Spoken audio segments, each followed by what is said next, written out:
bahwa sejumlah pasal-pasal di Undang-Undang Penyiaran berpotensi membungkam kebebasan pers, berpotensi mempersempit ruang kebebasan sipil di ranah digital.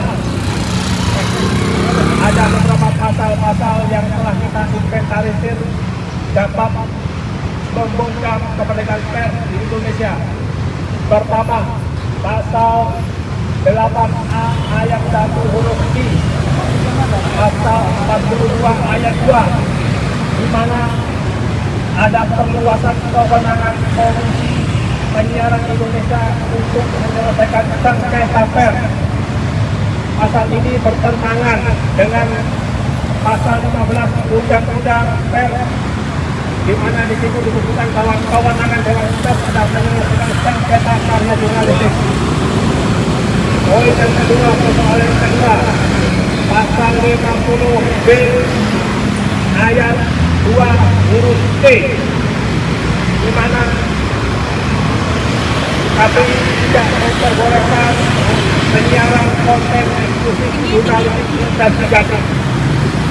Pasal ini jelas-jelas sudah mereduksi kemerdekaan pers, di mana di pasal 4 ayat 2 Undang-Undang Pers sudah jelas menyatakan terhadap pers nasional tidak dikenakan penyensoran, tidak dikenakan pemberedelan, tidak dikenakan pelarangan penyiaran.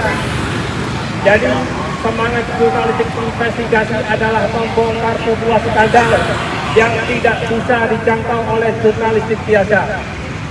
Keberadaan jurnalistik investigasi ini sangat penting sebagai kontrol sosial terhadap penguasa.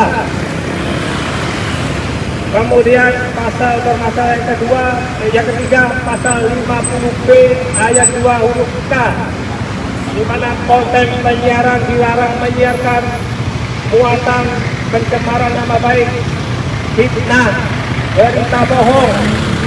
Pasal ini berpotensi menjadi pasal karet seperti halnya sejumlah pasal di Undang-Undang Informasi dan Transaksi Elektronik atau Undang-Undang ITE yang selama ini menjadi polemik di kalangan organisasi masyarakat sipil dan wartawan.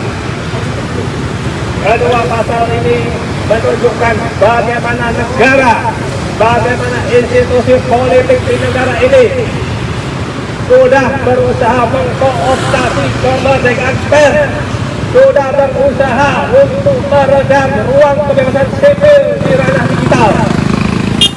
Kemudian pasal bermasalah yang kedua, yang keempat, Undang-Undang nomor pasal 51E, di mana sengketa yang ditangani oleh KPI bisa dibawa ke ranah pengadilan. Pasal ini jelas-jelas sudah membuka kesempatan untuk sengketa karya jurnalistik diselesaikan di pengadilan. Yang perlu kawan-kawan ketahui bahwa sengketa jurnalistik mekanismenya seharusnya sudah diatur di Undang-Undang Nomor 40 Tahun 1999 tentang pers, di mana itu dia yang keberatan dengan karya jurnalistik bisa mengajukan ke Dewan Pers melalui hak jawab, hak koreksi. Kemudian sektor radio ada pasal 30 itu kawan-kawan radio merupakan karena pengalihan siaran radio analog menjadi siaran radio digital. Nah, Bapak Ibu sekalian, sahabat-sahabatku yang berkiprah di penyiaran, apakah itu radio yang tergabung dengan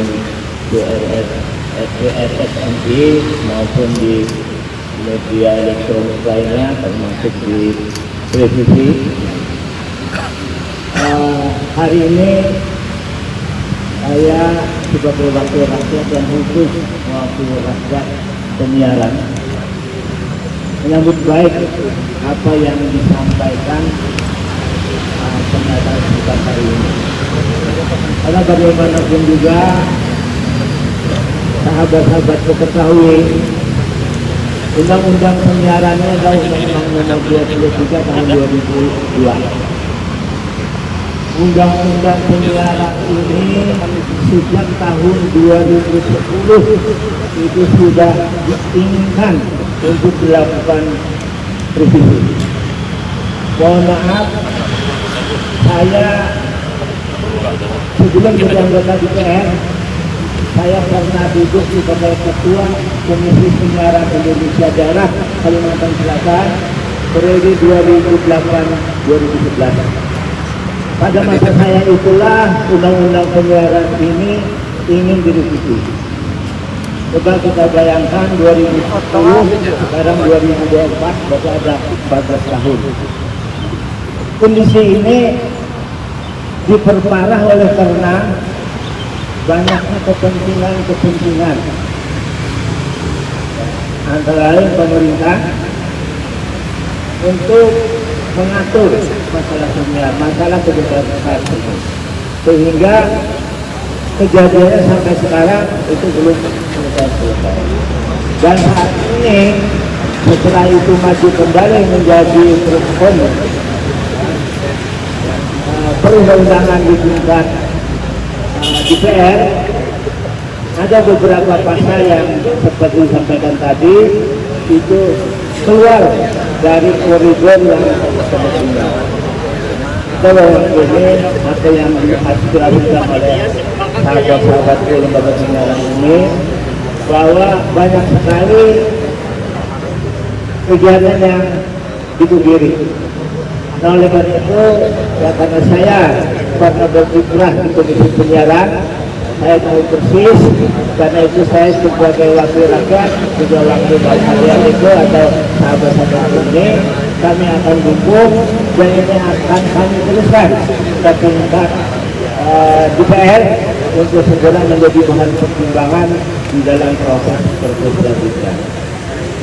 Saya akan koordinasikan ini dengan Sekwan dan Ketua. Syukur-syukur ini bisa kita perbaiki atau bisa diperlengkap lagi, ya. Nanti karena ini ranahnya Ketua, yang menandatangani nanti Ketua, tapi saya akan paraf, ya, akan paraf. Nah, untuk saya bahwa sudah bertemu dengan adik-adik atau sahabat-sahabatku di lembaga penyiaran.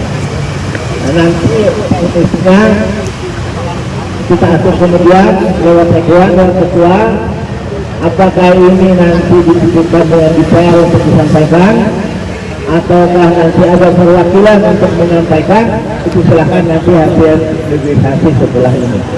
Download Tribun X sekarang, menghadirkan lokal menjadi Indonesia.